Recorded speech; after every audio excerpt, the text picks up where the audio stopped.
Yes, we're back. We're back. Can you hear me now? Apologies, people. Apologies. Listen, I was thinking, I was starting to feel like Teddy Riley on Versus with Babyface.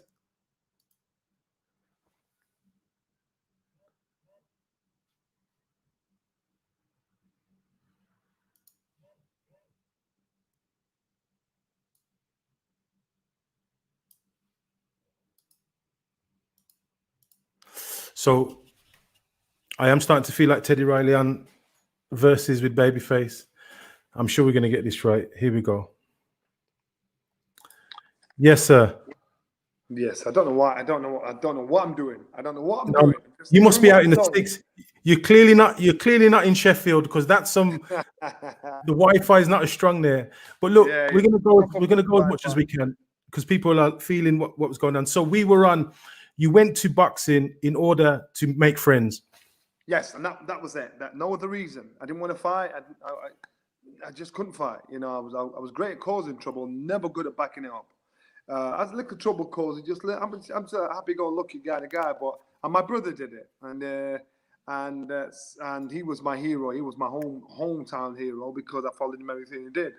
Then I met Brendan, and to this day, you know, when you can look back in your life and you think of poignant things that have happened, or something that changed the course of your life. I'm 53 years old now. I look back now and I can remember walking in the gym. I can remember walking up the side of the gym and seeing Brendan sat there in the corner. I remember him beckoning me over. Now I look back, and that was the day my life changed. And I didn't even realize it. That was the day my life started to grow, and I didn't even realize it. So for those who don't know, the boxing people will know. But who is Brendan? Who's Brendan Ingle? Brendan Ingle is a clever Irishman from a place called Ringside in Dublin, Ireland. I think he's one of 13 brothers and sisters, and an amazing trainer. But he wasn't just a trainer; he was an amazing mentor. He was, and you talk about good people. All I can say is he was a real live good man. He was a good man. I can't think of anything bad to say. He's a good man. You know what I mean? And the things he did, not just for me, but to people before me and for people after me, how he helped them selflessly to help improve their life, to help improve their outset, to help open their eyes to see what they could do, shouldn't do, or were capable of doing. The amount of dreams he created in that gym, and the people he helped, they're not just people you see on TV. I mean, most people, a lot of people there, you know, they've never boxed in their life, but he helped so many people. That was the best day of my life. So I get the impression that he was the boxing coach, but he was a mentor, he was a youth worker, he was a careers advisor, he was a mediator, conflict resolution, and we're talking about multicultural Sheffield, right? We in the 80s, 90s. Listen. Multicultural is a buzzword right now. Our gym was multicultural 45, 50 years ago. He had everything: black, white, Asian, everything. He had everything in the gym, and he encouraged it. When you were in the gym, if you came in from the outside in, you think, nah, that's wrong. Once you understood the culture of the gym, Brendan was preparing you for life outside the gym. Because, like it or not, if you're a black guy and you're going to go and box in someone's backyard, and my example, I boxed in Australia against a guy called Dave Russell. The amount of abuse I got, and I mean verbal, racist abuse I got, people spitting at me, calling me black, this, that, and the other. Now, the reason why I could handle it is because Brendan got it into our heads when we were in the gym, and I know it sounds politically incorrect, but it worked. Our gym wouldn't have been our gym if it wasn't for him. He encouraged us to wind each other up and tease each other. But in the gym, well, it became like, yeah, what? You know, I'm still going to deal with you in the ring when it came to sparring. But when we came out of the gym into the big wide world, it didn't affect us at all. We thought, and what? We travel like a pack of wolves. We fought like cats and dogs in the gym, but we traveled like a pack of wolves whenever we came out of the gym. And he created a good family culture and understanding of people's backgrounds, religions, lifestyles and an understanding of it. And it was a really unorthodox, smart, clever, hands-on way to teach young men and women how to come through and how to be men and women. And that's why we connected today, because this intersectionality of sport, youth work, connection, not just what happens, you said, in the ring. I mean, what was it like then? So you've come in now. Who was in the gym when you came? Was Errol Graham's up and running then? Errol Graham and a guy called Brian Anderson, they were the superstars of the time. Brian Anderson, Brendan said to Brian, you're either going to be in prison if you don't listen, or if you do listen, you can be a very strong, intelligent young man. Brian was a tearaway. Ask Brian, he'll tell you. Brian Anderson was a British champion. He was the first black referee. He was the first black prison governor in Great Britain. Brian Anderson achieved so much. At times he was in prison. He was a governor, and people he grew up with, they're in his prison. But Brian was a hard man. The difference between Brian and Errol Graham was there, and Errol was just pure slick. He was pure magic. So he did things he thought, you tried to copy him, but you knew he'd never do it. Brian was hardcore. So when Errol was in the dressing room when it came to a fight, he'd be like, he'd work on fear. He wouldn't talk to anybody, sit there, and he wouldn't say nothing to anybody. Whereas Brian, he's like, come on, let's have this. He's sat there, and I'm thinking, I'm stuck in between. Do I want to be like Brian or do I want to be like Errol? I love Brian's attitude, but I love Errol's style. So which one created the most success? It was a great time to be in there. Those two both beat me up regular. Because so Naz was your contemporary then. So Naz is your contemporary. Yeah. Man. Naz was like 7 years old. He was a picnic. So Naz was a kid. So I was fortunate enough to see two amazing eras in our gym. The one with Errol Graham, because Errol was a complete magician. And the best fighter, I think, in the UK not to win a world title. And then I saw how it worked. And Brendan, he'd always take us all over the place. He'd want us to see how things are. So when it becomes our turn, when the spotlight's on us, we know how to handle it. We know how to handle ourselves, how to conduct ourselves, what we should say, what we wouldn't say. So when Errol had been invited to a big posh dinner down in London, Brendan had make sure he got a few of us scallywags. He give us his jackets to put on, shirts to put on. Come, we're going. And we'd sit there and we were like, wow. I can remember he took me to Savoy in London for boxing writers dinner. The first time I'd ever went. I think I had school the next day. And I went to Savoy and I went, Jesus, nobody's going to believe me at school. So the next day when I'm at school, I'm like 15. I was tall, so I looked older. I was like 15. I was back in the school, 15. So when I was at school, I couldn't tell anybody where I was the night before because nobody wanted to believe me. No. And Brendan, he was a great educator, not just of the fight game. And I get that impression. I see obviously the progeny's continued with his son, and the same things are going down. But I want that era there. So you being 15, 16. Obviously we do our back research. I believe you had a little, you did some promoting, and trying to do some promoting as well as the boxing, putting on nights and stuff. And you spoke before candidly about the overt racism you faced in trying to do that. Yeah, do you want to share that with the viewers? Yeah, I'll tell the story. And when I tell the story, listen, I don't have a script. I'm not to read from. You can always remember the truth. You can never remember a lie. So me and my friend of mine that also trained at the gym, because now I built up a friendship circle at the gym, and most of them, and so all my friends were boxers. So we all thought the same, we all moved the same, we all mentality. So me and my friend, we call him Stinger, but his name's Paul Mason. We said, come, we'll put a night on. We'll put a bit of R&B, a bit of reggae, a bit of lovers rock, and so I'm young. I'm like in late teens now. So I'm the one that's supposed to try and get the venue. He'll deal with it, getting the DJs, getting the flyers, and then boom, we work together like that. So I phoned up a place in Sheffield, and there's a history with this place. So I'll be going back and forth with it. No problem. I phoned up a place in Sheffield, and it was a nightclub, and next door to it was an ice skating ring, and And anyway, I phoned up the guy and said, "Is there a chance we can have a meeting? I want to come down to discuss putting an event on." He said, "Oh yeah, yeah. What kind of event?" I said, "Just a music event, bit of lovers rock, bit of R&B, nice funk, jazz funk. You drop it on because that was a rage then. That was a lick then." You went right. Then remember, the man's talking to me on the phone now. He's listening to what I've got to say. So if he said no, he should have said no. Yeah. All right, I'll tell you what, come down. Let's have a chat. Oh, lovely, nice one. Yes, I got my briefcase, got my shirt and tie, and so to going to town to place. So it's 2:00 in the day. I've got to meet this guy in his office in the club upstairs.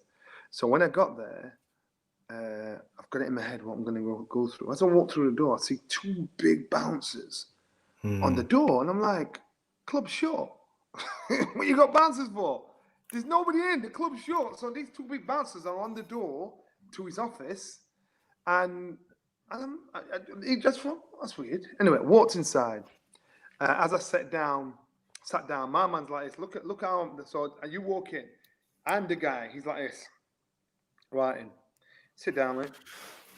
So for the first 2 minutes, I'm talking to his head. Man's just writing like that. And then he looked up. And so he said, "Tell me about what you want to do." I said, "I want to drop a bit of R&B. He said, first time he looked up, he said, "I've got a bit of a problem with that." I said, "What's that?" He said, "Well, you've got black people and you've got niggers." What?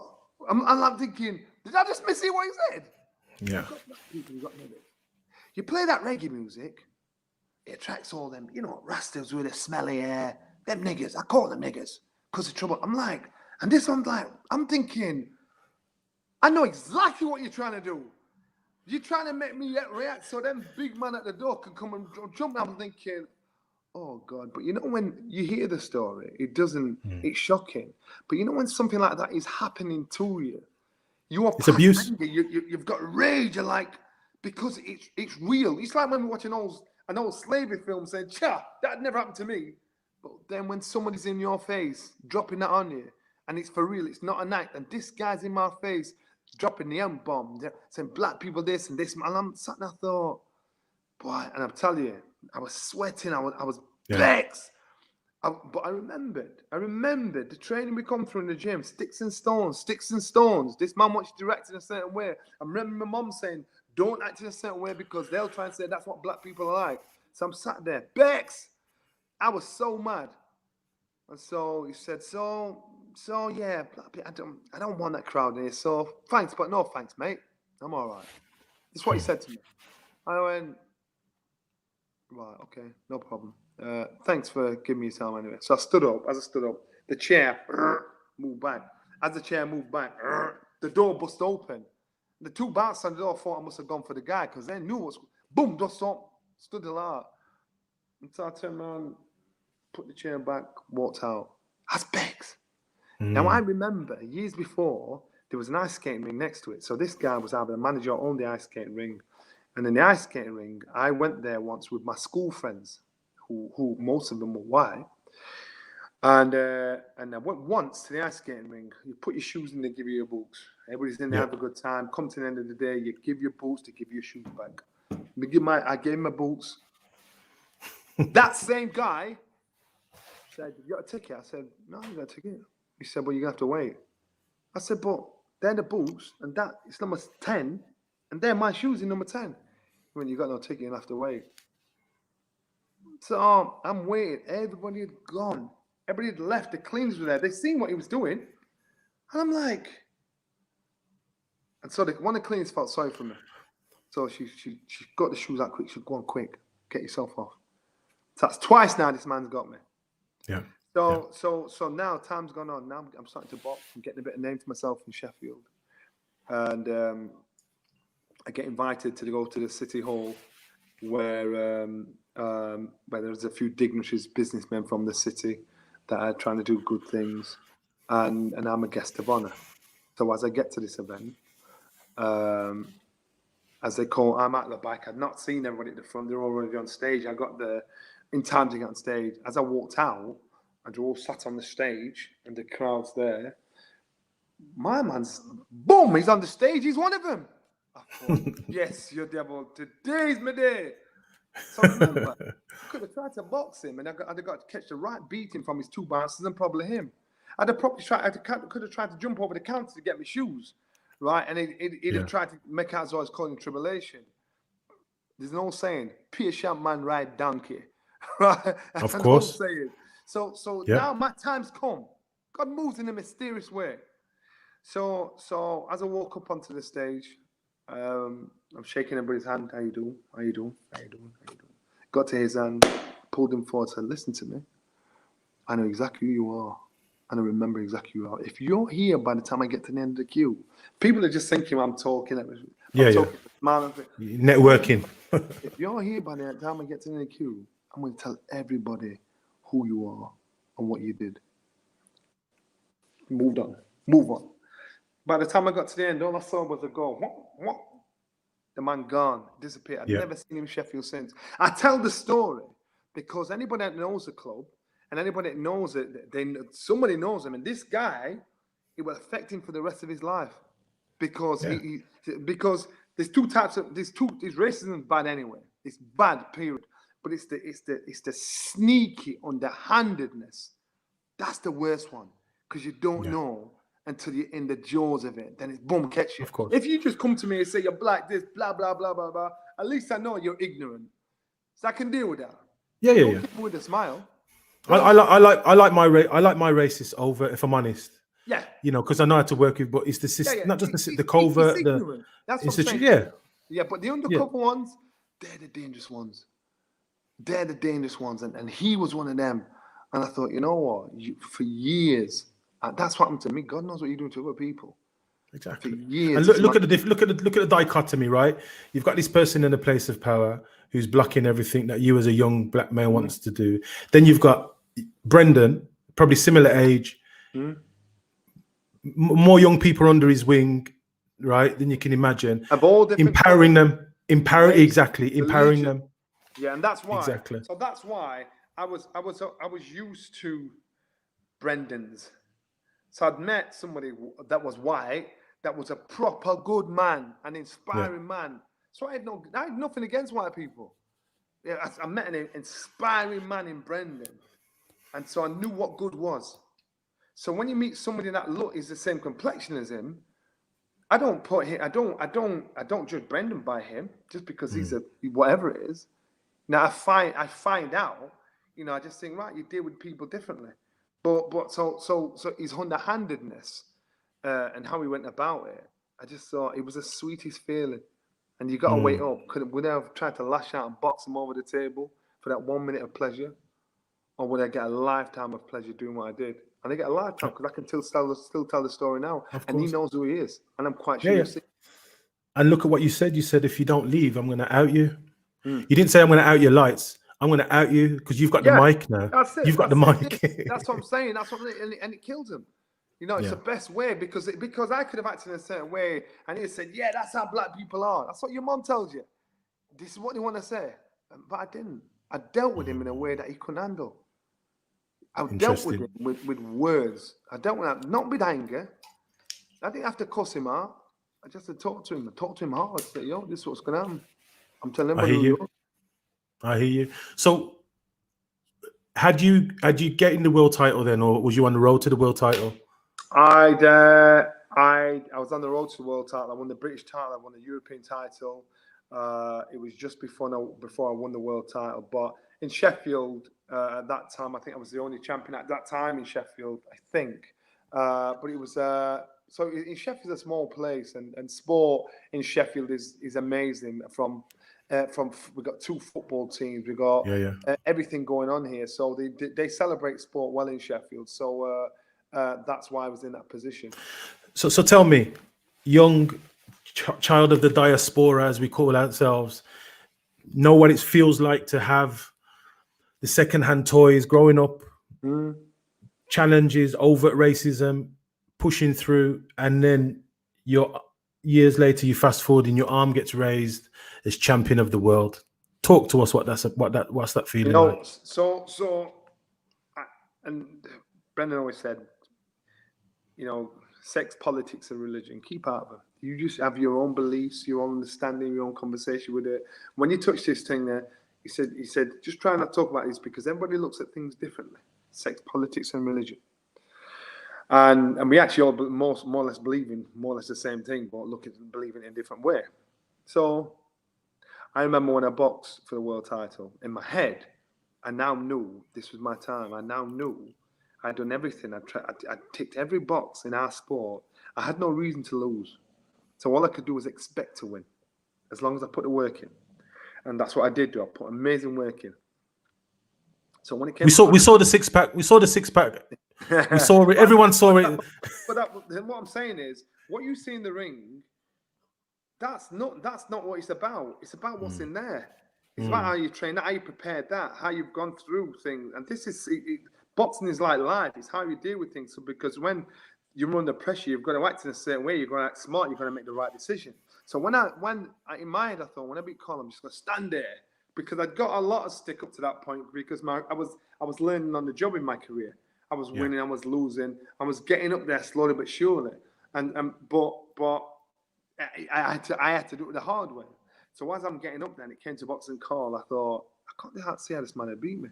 So when I win, I'm just going to stand there in the ring like Eric Cantona did when he scored that goal and say, yeah, man. Yeah. The referee called the fight off. And I had it in my head, that's what I was going to do. I dropped to my knees in a heartbeat because it felt like a spirit had lifted the weight of the world off my shoulders. And I try and explain that to people. It just felt like someone, woof. I pulled the weight of all the pressures of everything that had happened up to that point negatively off my shoulders. And I dropped to the floor and I started crying. And as I'm crying, I'm like, get up, idiot, get up. And so when people talk about a spirit's got you or something like that, it's hard for me to explain to people. But people that have been down that road will understand what I'm saying. And I was hit by something. I was on the floor. I was sobbing, thinking, "Thank you, God." And then I got up. What happened after that? Yeah. So Dominic Ingle came down on the floor and said, "Get up, Babyface, get up. You're world champion. Get up." Trying to be cool.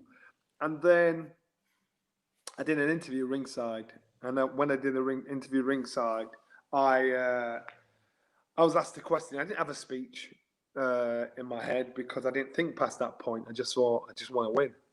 And the sweetest feeling was paying homage to Brendan and giving him credit. So to me, once I won the world title, is that it? But the sweetest feeling was giving Brendan something I couldn't buy him. Giving Brendan something that nobody else could give him. Brendan created a kid that had 13 amateur fights and won only 3, and created him and made him into world champion. So basically, for the rest of the eyes of the world, they knew that this man's philosophy, his teachings worked because I'm his example. So when I started going into it and it just come out of my mouth, I said I'm a product of the gym. I had no natural talent, natural ability. I'm a product of the gym. I am the gym. Because these are words from the heart. These aren't rehearsed words because I knew that I was created in that gym. I wouldn't have boxed if I didn't go to that gym. I wouldn't have boxed if I didn't meet Brendan. I wouldn't have got to world title if I didn't listen to Brendan. So he was right there on my shoulder. So and at the time there was a bit of a political situation with Naz because Naz had left and he was trying to undermine what was going on in the gym because he was one of the boys, and all of a sudden he's trying to get all the boys to come and leave the gym with him. I wouldn't leave. You're mad. But not doing nothing to me. So to me it was to say, you know what, if you're gonna do it, if you're gonna do wrong, you know, Brendan always said have a witness. So if me and you talk and I tell you something, and then we go out the room, and you say, no, I didn't say that. I got no witness, so they believe you or me. But if there's somebody else there, you know, that somebody else says, no, this was said. Come on. And that's me. So I knew all the fallouts with Errol, Graham, and Brendan. I knew all the fallouts with Prince Nassim Hamid and Brendan. I knew all the ups and downs. So when they're telling their stories and creating their fabrications, they got to be careful because they can't tell them stories to me. Because I tell them, I say, no, actually, we know what happened there. Come on. But they tell people that can't question them. So when I won the world title, it was to say that Brendan's system works. This is Okay. what he did with me. I left school with no education. I left school with nothing. Now they walked me out of school because I love going to school, but I just love going there to be with mates, having a laugh. So for Brendan to turn me into a world champion, I remember when I became world champion, I believed I was the best in the world. There's a difference between being called a world champion and thinking you're world champion. I believed I was the best in the world. I believed nobody at my weight could beat me. Even if I was wrong or right, that's what I believed. And that's what Brendan instilled into a young man that had no confidence. Well, it reminds me of Robert Greene's book, The 48 Laws of Power. The first rule is never outshine the master. Mm-hmm. But the first rule of the 48 Laws of Power is never outshine the master. So you've had your arm raised, belt put around your waist. You step off for the interview, and you could have been dusting off your shoulder and saying "Simia," but you paid homage. And the thing is, I see that so many times with sportsmen and women, and I think, you know what? There's very few that get there by themselves without having to take counsel from anybody. Very few. Every one of them needed someone to guide them through, get them up there, speak in there, and let them see things differently. Every one of them. David Beckham, he had Alex Ferguson. Yeah. Naz, he had Brendan. Mike Tyson, he had Customano. You know, and so as long as you give credit where credit's due, then you get everything you expect out of it. Naz didn't do that. I hear you. Naz didn't do that when he boxed. I did that because I appreciate everything I got. Because I was fortunate to meet an amazing guy that gave me his time, gave me his knowledge for nothing. For nothing. He wasn't going to get paid. And you I've heard you quite often speak about there were tens of young people in the gym who everyone knew wouldn't make it, but he gave them the same energy and the same attention. Is that correct? Yeah, you could walk in the gym, and the gym would have world champions in, it would have pure novices in, people, someone who's just come in just for a little workout, and you would not know who was a champion, who was a professional fighter, who was not, because everybody was treated exactly the same. Everybody did exactly the same, and it was such. That was what was special about our gym. There was no hierarchy. You know, the champions there, you guys there. There was no hierarchy. Our gym wouldn't have been our gym without Brendan. There's nobody else that could have created such an environment. So you said you felt that you were the best in the world at that time.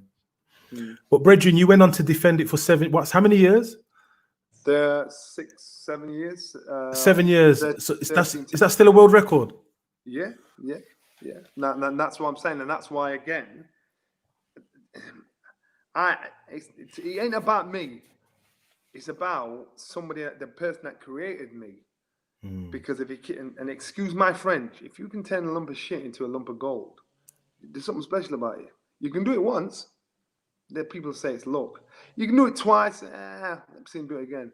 My man did it time after time after time after time after time. Once he got that formula, he was there. Boom, put me up there. And so once I became champion, I knew I'd never lose it in the ring again because I listened. I believed him.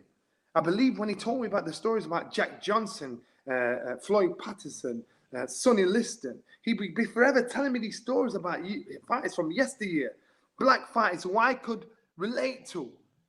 And he'd be telling me these stories. And at the time, I'm thinking, why are you telling me this? Talk about me. You know, tell me something.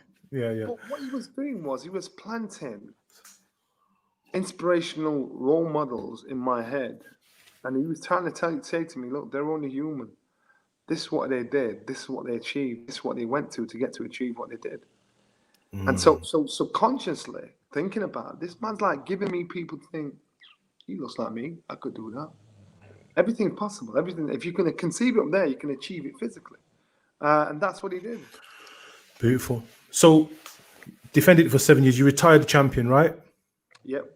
So let's talk about the transition, because there are very few who've been able to transition from being the athlete to the pundit.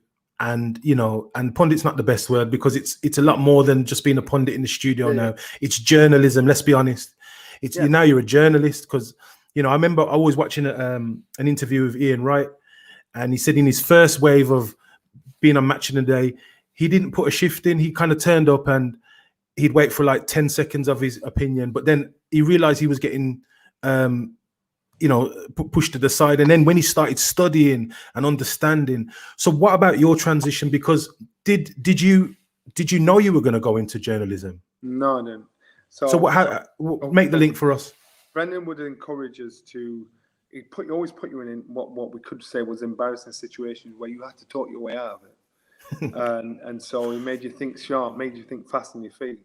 So Brendan, even when we was younger, as a youngster, he'd take us up to Radio Sheffield when he'd be doing an interview, and he'd make us sit next to him, and watch us, and watch him on the radio, and watch how it all works. And so we got used to being in that environment. And so again, this is grooming. It's grooming us, but in a positive way. It's setting us up for life coming forward.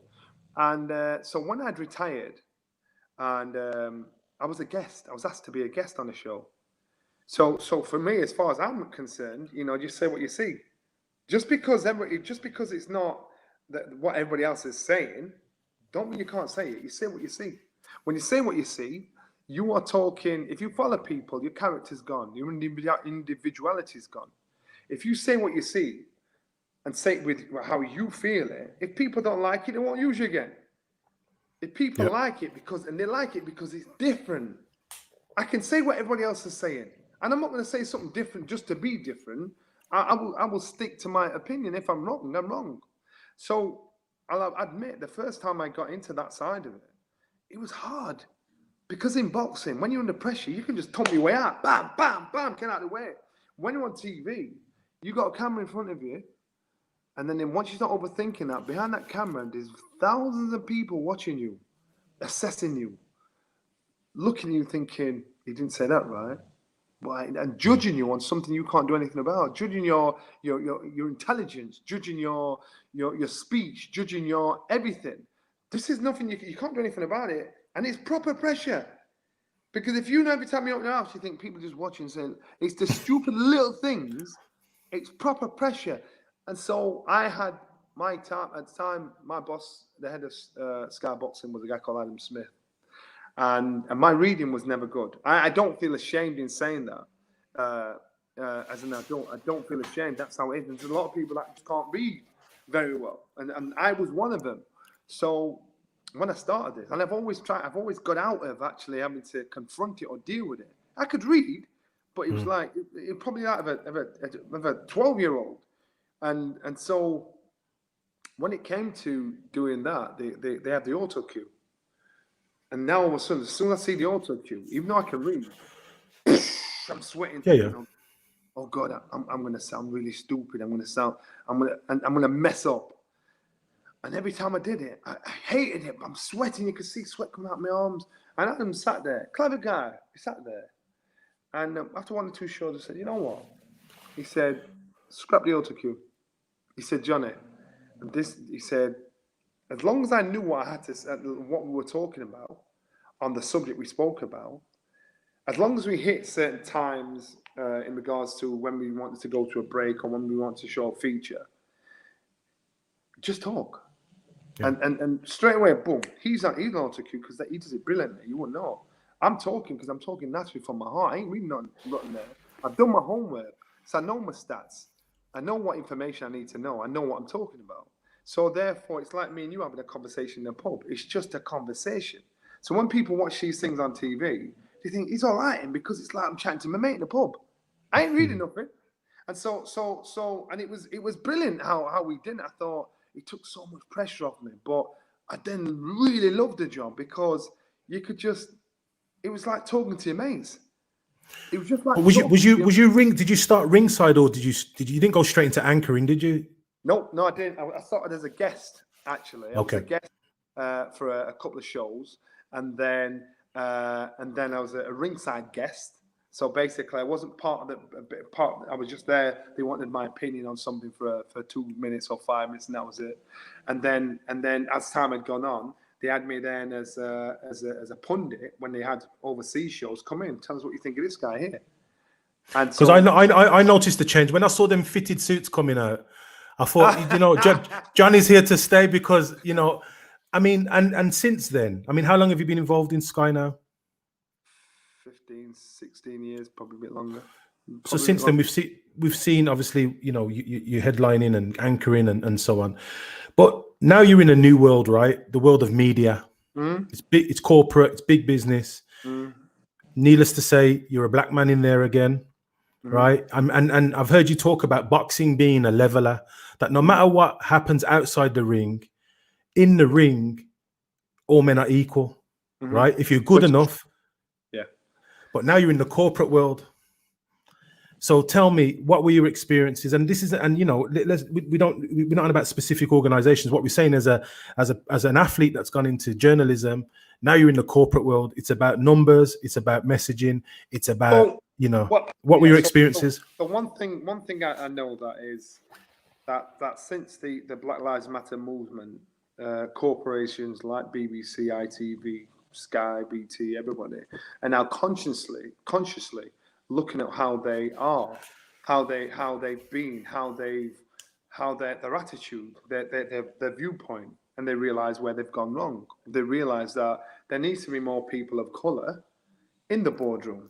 But at the moment there isn't. So now they're thinking, you know what, and they understand why. It's about inspiring people. Listen, to be as a black man, you think to yourself, do I have to be an amazing athlete, amazing fighter, amazing entertainer? What about the inspiration for someone to be a CEO of a company, an inventor, a creator, an educator? Yeah. And so these role models have to be put in place. And I can speak for Sky because I know Sky. That's what Sky are doing. And I ain't saying it because I work there. Because I will tell you, when I first saw their intention, their statement of intent, I thought, yeah, it's another one of those things. People just ticking boxes. And then I spoke to one of the guys. One of the guys rang me up. That's heading it. He's a black guy that's heading it. And I said, off the record, I've got to ask you something. He said, what? I said, are they just ticking boxes? Or is this for real? And he said, Johnny, trust me. That's when he just turned. He was no longer a management. He said, Johnny, trust me, listen to me. I know that side conversation, black man to black man. I know about those ones. Yeah, he said, listen to me. And he's telling me things to do, and I'm like, yeah. He said, listen to me. This thing can work. And it's not just about getting a black face in the boardroom. It's getting a black face in the boardroom that can do the job. Because if you put black face in the boardroom and he can't do the job, then you can say, well, that's why we don't have black people in the boardroom. It's getting the best person in the place. So if you've got a black person and a white person, the white person, make him do it. It's the best person that gets the job. And unfortunately, as black people, the opportunities have been very few and far between. How many black judges do you know? Well, interesting you say that. We had Alexandra Wilson on the show last week. The statistic she quoted was 1% of judges are black in the UK. 1%. But in some of these prisons are 65, 70% BAME. Yeah, and that's it. I've got a book here, and it's called, I don't know what it's called. It's called Kill the Black One First. And it's about the first black police inspector. And he talked about his career coming through.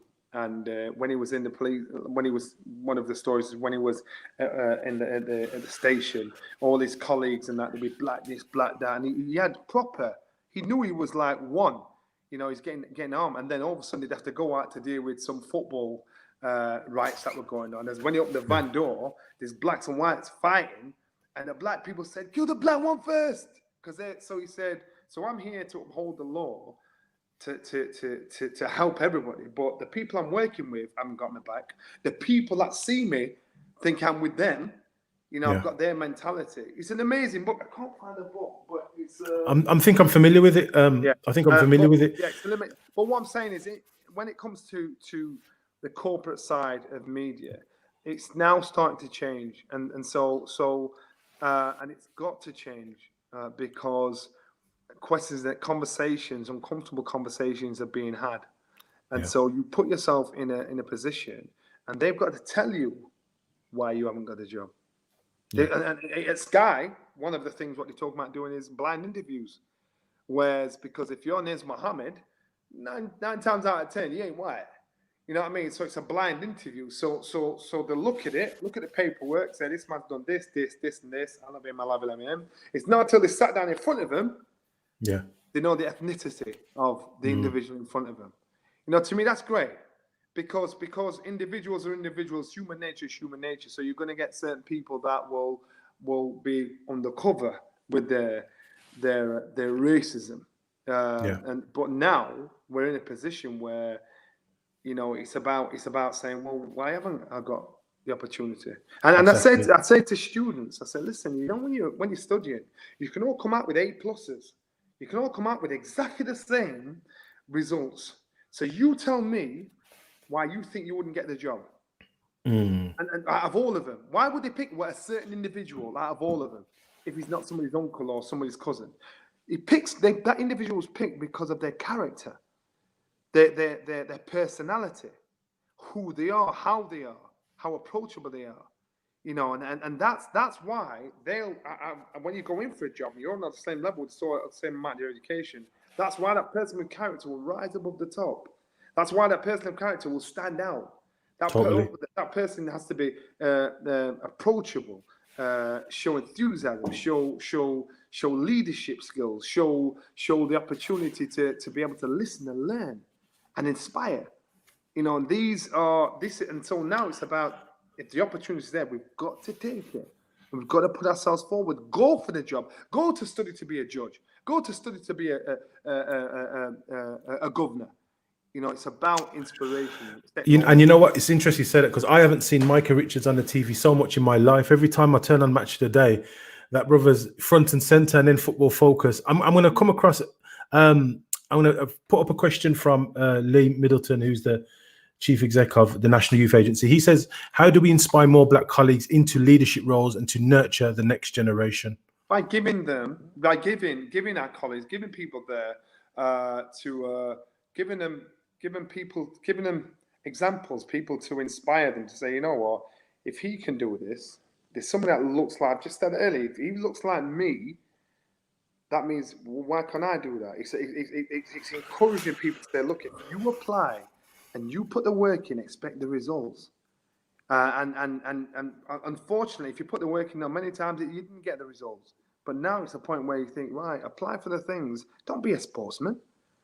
Why be the entertainment? Why not be the man behind the camera? Yeah. Why not be the man who's at the top of the desk?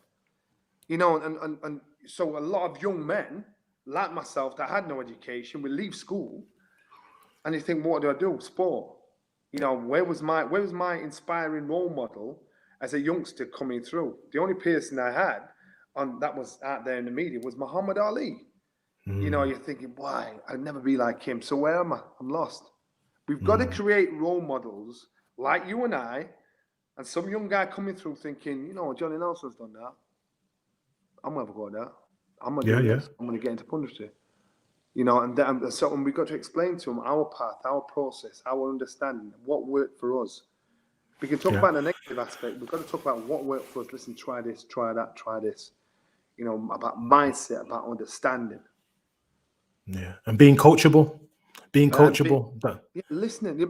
Listen, you're looking at an African king. What they did was they sit back and they listen, they watch, they study, they assess, they learn, they listen. And when you listen, that's when you learn. If you keep talking, you ain't learning nothing. You got to listen, learn, assess, and watch. Totally.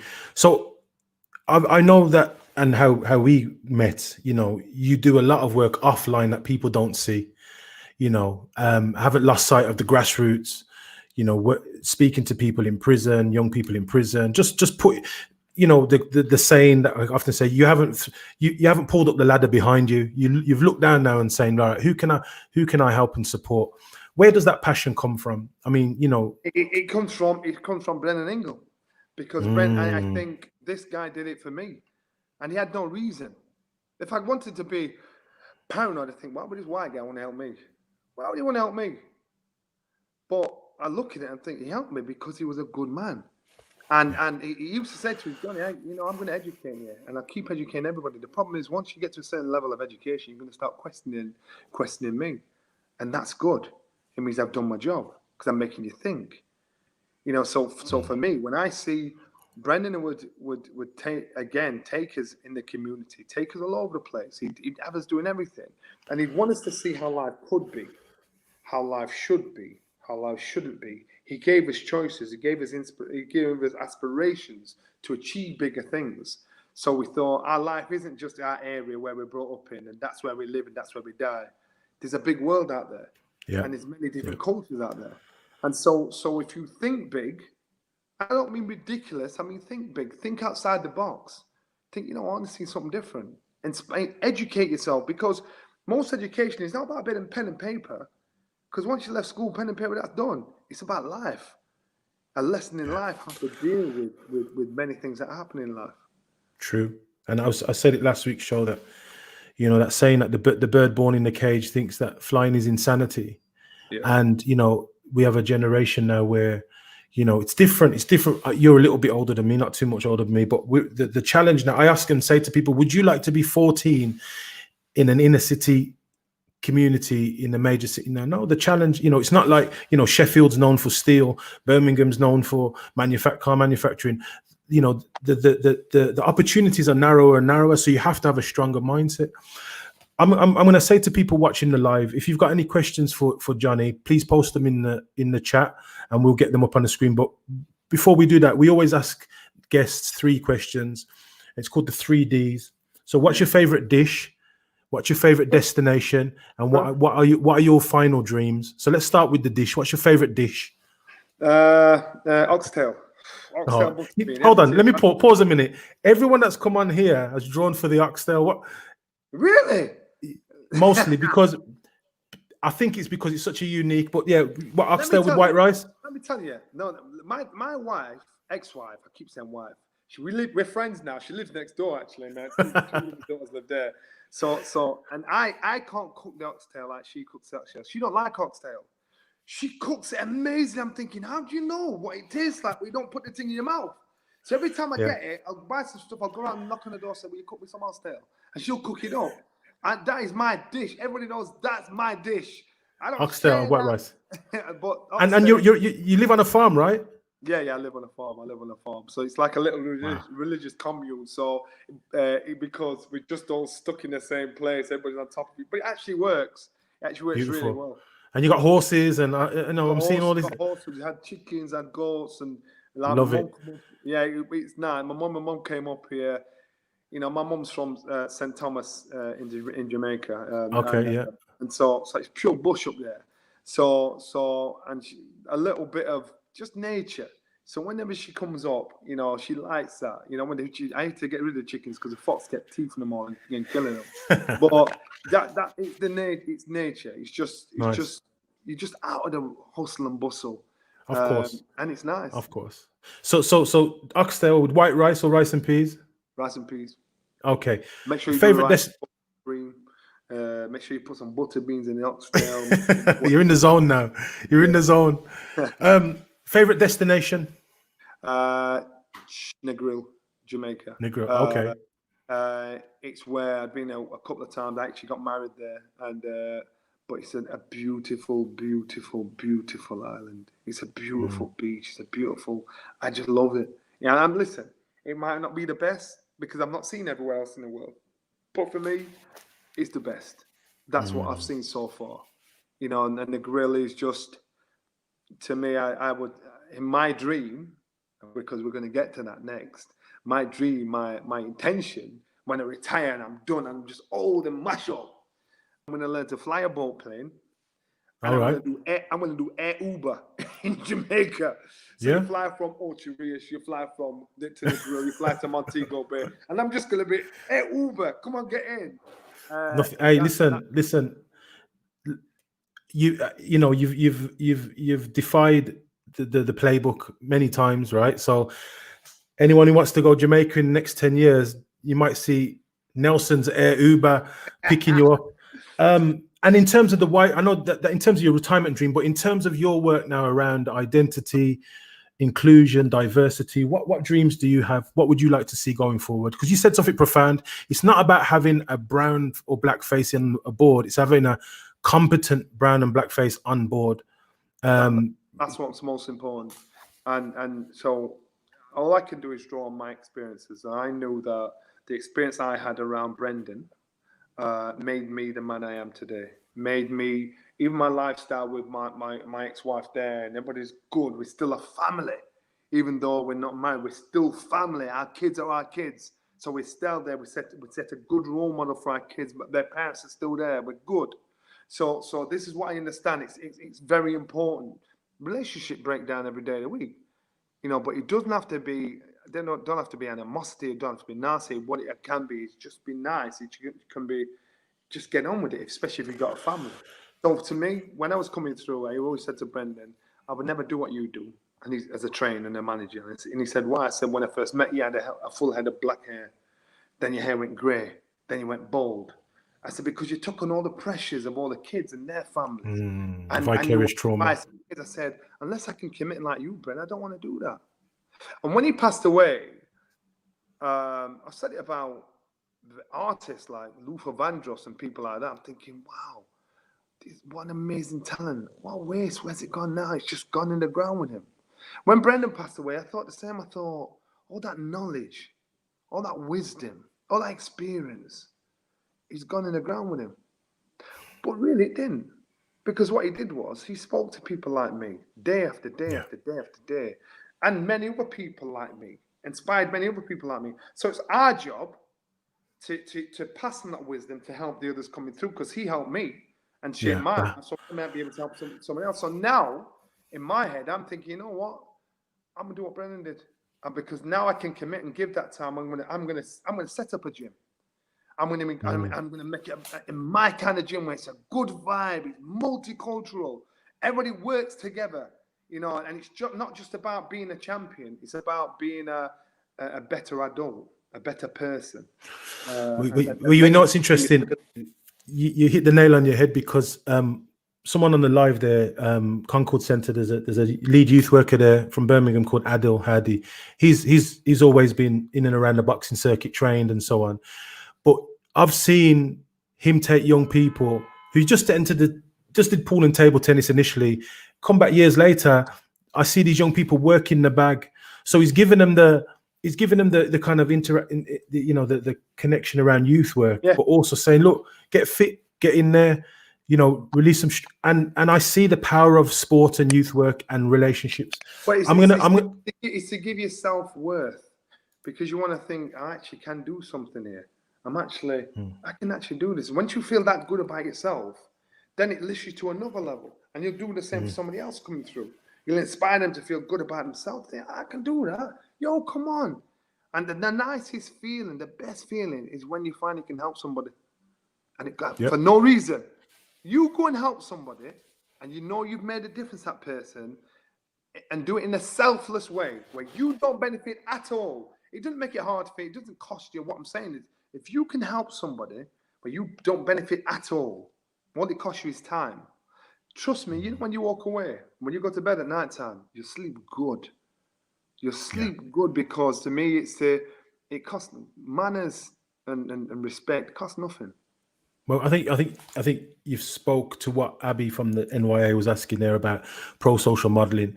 Are these the most important parts of changing the system to support equitable opportunities at all levels? So people will look at you now, Johnny, and say, you know what? I might go for journalism. How do I get there? All